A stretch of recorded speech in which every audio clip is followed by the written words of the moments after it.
Muy buenos días, colegas.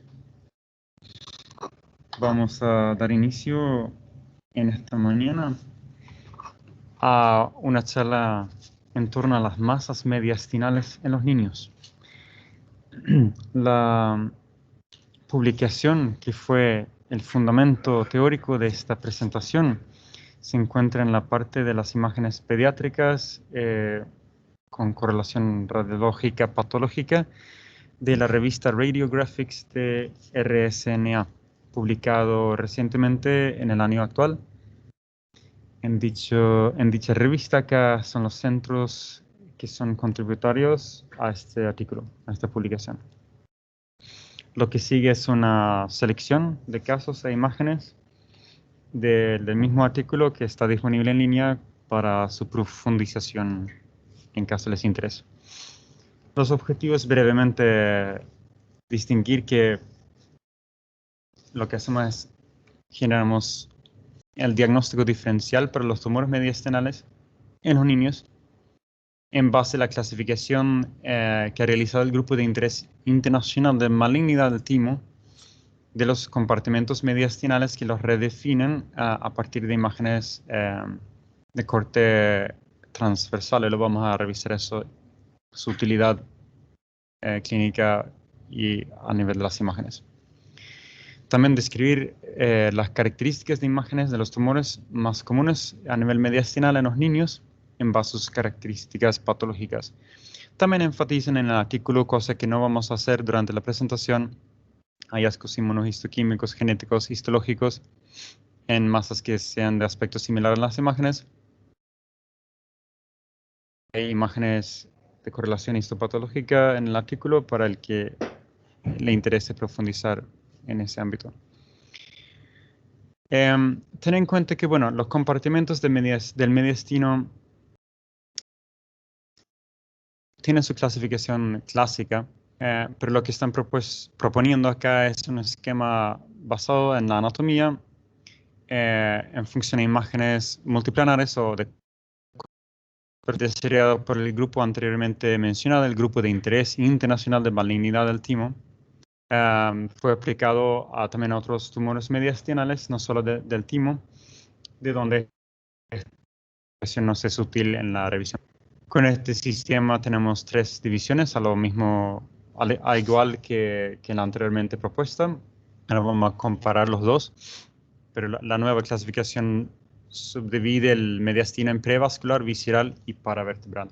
Entonces, bueno, tenemos en cuenta que normalmente se dividía el mediastino en 3 compartimentos, al igual que la actualmente propuesta, pero en base a una radiografía de perfil de tórax, que es, digamos, útil en la edad pediátrica, pero bueno, tiene sus limitaciones. Lo que hacíamos es dividir entre el borde posterior del corazón y anterior a la tráquea, una línea que partía de la entrada del tórax hasta el diafragma, y esto dividía el mediastino anterior del medio.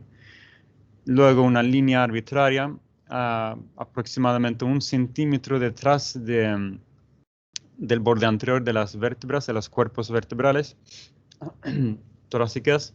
Eso nos delimita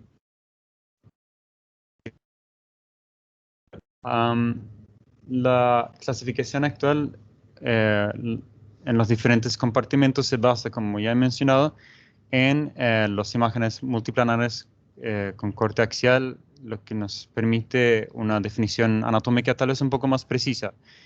Son espacios que, digamos, tienen una definición por su nomenclatura más precisa, como he mencionado. Entonces acá tenemos lo que sería el compartimento prevascular, lo que sería el compartimento netamente visceral, y acá lo que sería paravertebral, que comparte características similares con lo que ya mencioné de la radiografía de perfil, acá en corte axial y sagital de tomografía o resonancia respectivamente, lo que sería imágenes de corte transversal.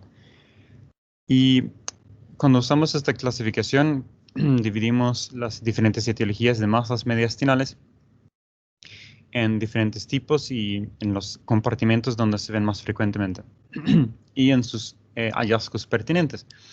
Entonces, sencillamente mencionar que, bueno, a nivel tímico, que sería a nivel del compartimento prevascular, podemos tener varias entidades, lo que sería un timolipoma, hiperplasia tímica o un quiste tímico. Vamos a ver un ejemplo luego de quiste, que, bueno, de manera característica no muestra vascularidad interna.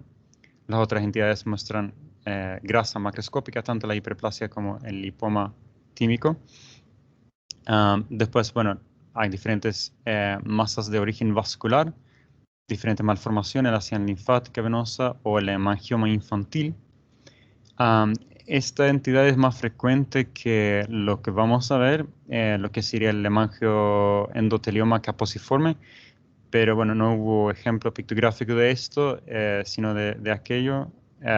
Y ahí hay muchas características que se superponen, si bien hay algunas características que se difieren, lo vamos a ver. Bueno, en este endotelioma, hemangioendotelioma caposiforme, tenemos un realce rápido e intenso porque tiene arterias. Vamos a ver por qué esto es importante, si tiene arterias o no a nivel vascular y cómo afecta eso el patrón de relleno vascular en las imágenes. Después, bueno, aparte lo que serían los tumores de células germinales, linfoma, Hodgkin no Hodgkin. Vamos a repasar un poco después lo que son diferencias morfológicas de estas dos entidades brevemente. Luego pasando al compartimento visceral, lo que sería el quiste de duplicación del intestino anterior o en inglés foregut, haciendo referencia a esta entidad embriológica. Entonces, bueno, esta es una formación quística sin vascularización interna, que es difícil de distinguir de un quiste pericárdico. Después tenemos lo que son las linfadenopatías a nivel de este compartimento visceral, que puede deberse a diferentes entidades, entre las cuales se encuentra tuberculosis y otras. Después, lo que sería el compartimento paravertebral son caracterizados por, en su mayor frecuencia, tumores neurogénicos o de la vena nerviosa, con sus diferentes entidades. Y vamos a ir desglosando algunos casos seleccionados de esto. Vamos a empezar entonces por lo que sería el compartimento vascular, prevascular, el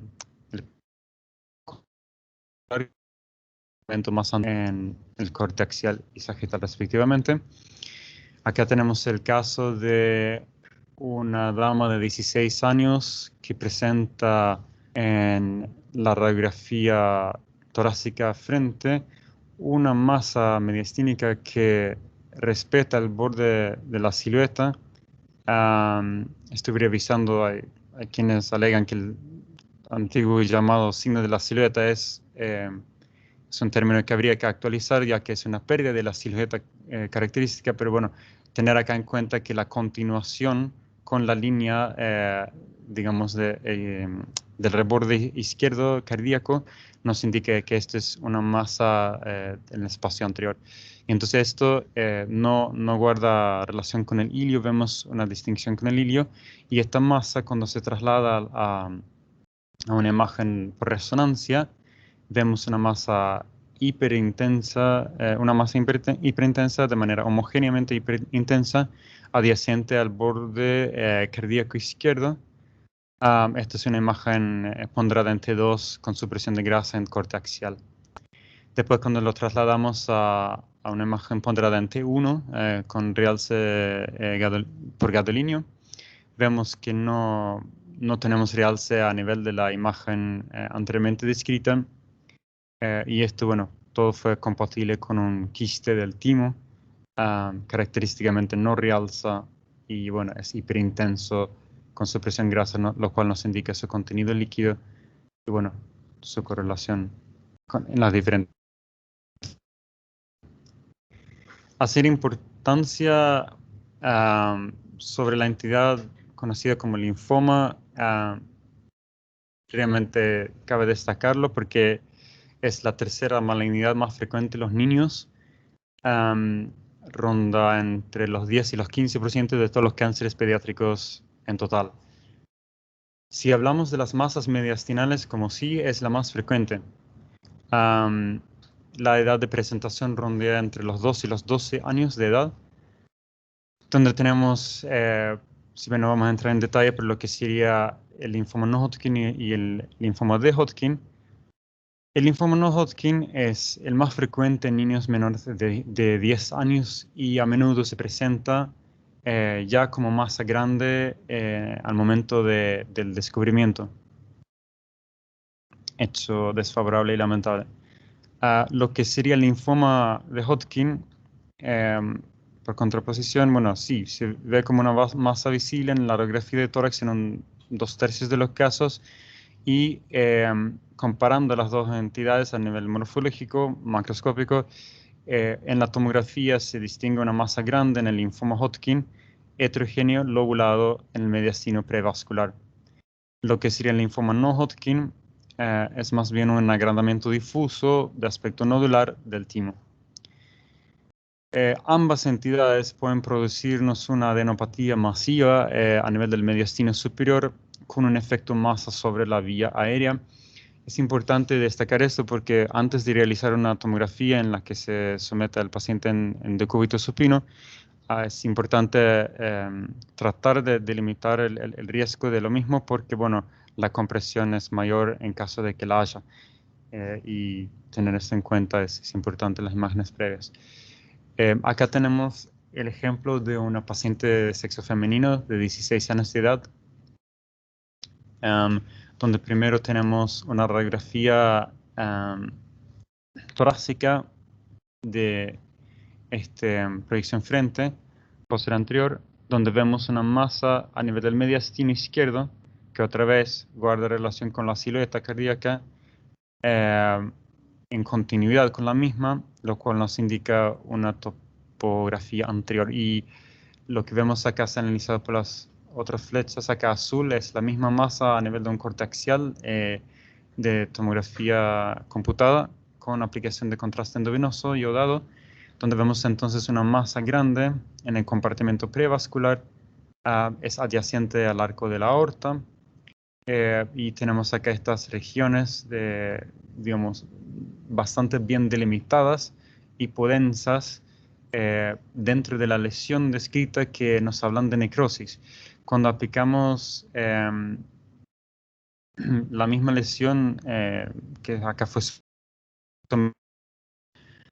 a una tomografía por emisión de positrones, fusionado con una imagen axial de resonancia ponderada en T2, vemos acá una región con un aumento de la captación de la fluorodeóxido de glucosa en la masa y donde tenemos áreas de necrosis central, que nos habla de la misma región aquí. Entonces esto sería todo compatible con un linfoma no Hodgkin de esta paciente de sexo femenino. Vamos a hacer entonces mención de otros puntos a considerar. Las neoplasias vasculares contienen, por definición, endotelio proliferativo. Generalmente no están presentes al nacimiento y crecen fuera de proporción al crecimiento del niño por ser de estirpe neoplásico o de características neoplásicas. Pero cuando los comparamos a estas estructuras neoproliferativas, de las que son malformaciones, tener en cuenta, si bien no siempre se los puede detectar a las malformaciones vasculares al momento del nacimiento, si están presentes por definición, porque son malformaciones. Estos no contienen endotelio proliferativo. Pueden ser tan pequeños al momento del nacimiento que no se detectan, pero lo importante destacar es que las malformaciones, a diferencia de las entidades neoproliferativas, las malformaciones crecen en proporción al crecimiento del niño. Esto es algo muy importante tener en cuenta. Las malformaciones vasculares también se subdividen en los que son de flujo rápido y flujo lento según la presencia o no de arterias. Las que son denominadas de flujo rápido son las que contienen arterias y las que son de flujo lento no las contienen. Entonces, bueno, solamente un dato de manera introductoria a este caso. El hemangioma infantil es más frecuente que el hemangiendotelioma caposiforme. Bueno, no provieron acá ejemplos al nivel de imágenes de esto, pero este es a modo de ejemplificar algunas características de imágenes similares. Esto es entonces una paciente de sexo femenino de 9 meses de edad. Ten en cuenta que esta entidad, lo que sería la imagen endotelioma caposiforme, acá por las siglas en inglés, se ve en un 50-60% en la etapa postnatal o perinatal, lo que si lo llevamos al primer año de vida, el 90% de estas lesiones se ven en este primer año. Entonces acá estamos dentro de este marco. También tener en cuenta que son asociadas en un 100% cuando se ubican a nivel intratorácico, que digamos es poco frecuente, pero se asocia en el 100% ahí con trombocitopenia a raíz de la misma entidad. Y esto no se da en el hemangioma infantil, entonces es un dato clínico que tener en cuenta, o bueno, dato paraclínico más bien, para distinguirlo de lo que es el hemangioma infantil. Porque las características de imágenes, especialmente lo que tiene que ver con el realce, por ser una entidad vascular, son similares. Entonces, yendo en sí al caso de esta hemangioendotelioma caposiforme, acá tenemos entonces a nivel de la placa de tórax, la radiografía posterior de tórax, proyección frente, una masa acá a nivel superior del mediastino superior izquierdo, que lo que hace es desplaza, si vemos acá la tráquea, tiene una discreta desplazamiento hacia la derecha, y también vemos acá por decúbito lateral la presencia de derrame pleural asociado. Acá tenemos una ecografía en modo B, a escala de grises, donde vemos lo que es más característica de esta entidad, una masa en los tejidos blandos. A nivel de la piel o en los tejidos blandos profundos es normalmente donde se ven las lesiones, y puede darse en tórax también esta lesión. Entonces ahí es donde hablamos de esta a nivel intratorácico y su diagnóstico diferencial con el hemangioma infantil intratorácico, ¿no? O mediastinal. Entonces, volviendo a la imagen esta, tenemos entonces acá una masa, digamos, es a nivel dorsal superior sobre la base del cuello, donde vemos una masa heterogénea que está señalizada por estas flechas verdes y tiene acá de modo característico calcificaciones con sombra acústica posterior. Trasladando al mismo caso a la tomografía, vemos acá dos cortes axiales. Uno es en la entrada torácica y otro es a nivel del arco aórtico.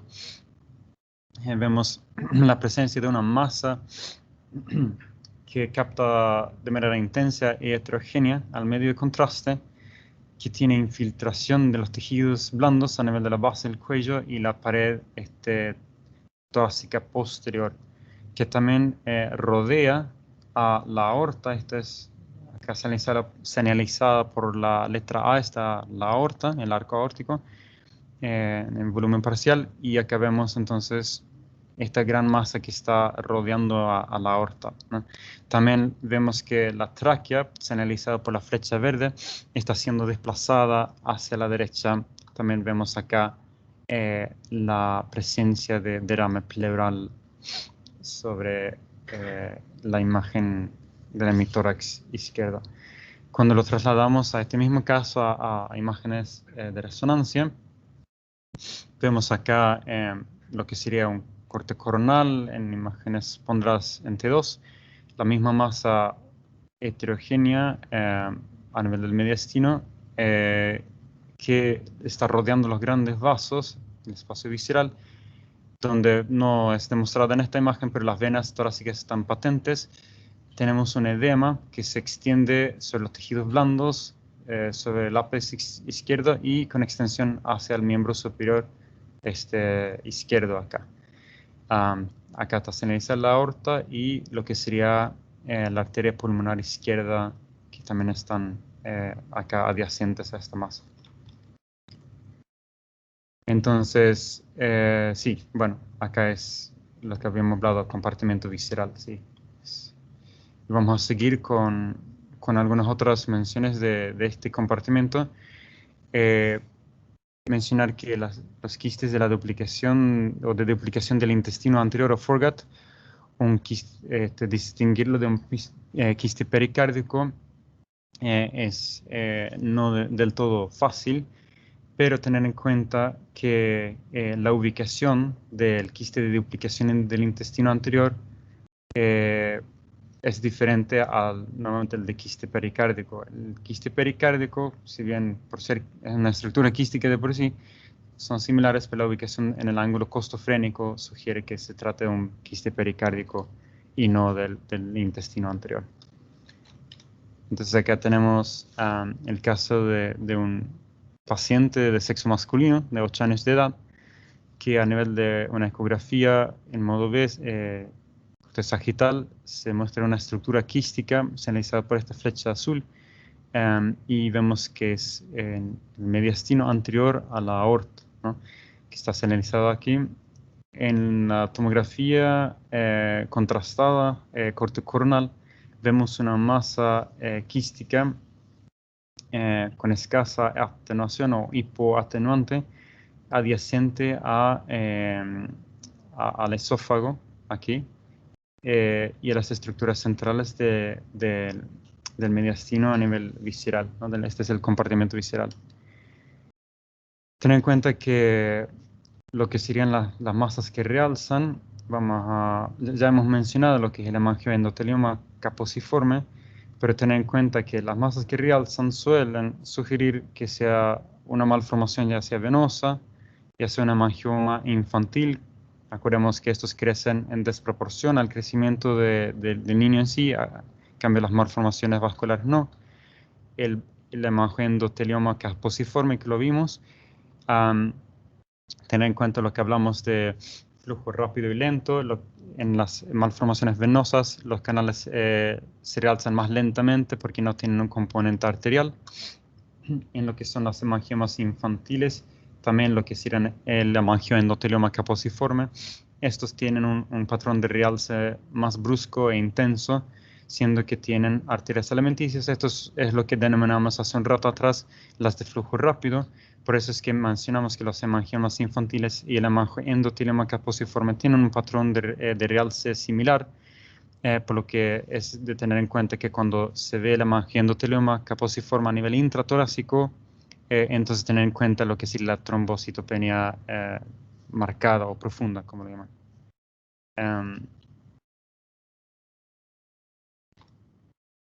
Vamos a pasar una breve mención del compartimento paravertebral. Entonces, se estratifican a los pacientes diagnosticados con neuroblastoma y sus factores de riesgo antes de realizar un tratamiento, describiendo la extensión del tumor y sus características y su relación también con las estructuras adyacentes y los vasos en su alrededor. Y lo que sería la compresión traqueal o la compresión de los segmentos bronquiales o el encierre de la aorta o de las ramas principales de la misma, asimismo la infiltración de la unión costovertebral entre el nivel T9 y T12. Esto es lo que estamos evaluando como factor de riesgo de imágenes del neuroblastoma. Importante tener en cuenta. Acá tenemos un caso ilustrativo de un varón de 7 semanas de edad que en la imagen tomográfica corteaxial muestra una masa redondeada, calcificada, en el compartimento paravertebral izquierdo, donde acá vemos la misma imagen en un corte axial ponderada en T2, una masa heterogénea, donde vemos extensión de esta masa y ampliación del neuroforamen ipsilateral acá izquierdo, que es importante tener en cuenta, ¿no? Y luego lo que sería la imagen por tomografía por emisión de positrones, vemos una captación anormal acá del radioisótopo en la masa a nivel del mediastino aquí. Entonces, en conclusión, tener en cuenta que el abordaje compartimental que propone el Grupo de Interés Internacional de Malignidad del Timo, extendiéndolas a otras masas tumorales o no, digamos, a nivel del mediastino, como se ha hecho en esta presentación, nos proporciona ventajas sobre el método radiológico tradicional de la división mediastinal. Esto nos permite clasificar de una manera estandarizada los compartimentos basada en la anatomía de imágenes en corte transversal. El empleo de este sistema de clasificación, junto con el conocimiento de los hallazgos de imágenes y de la patología, nos ayuda a determinar el diagnóstico diferencial apropiado y a guiar las decisiones del manejo. Les agradezco mucho por su atención. Que tengan un muy buen día.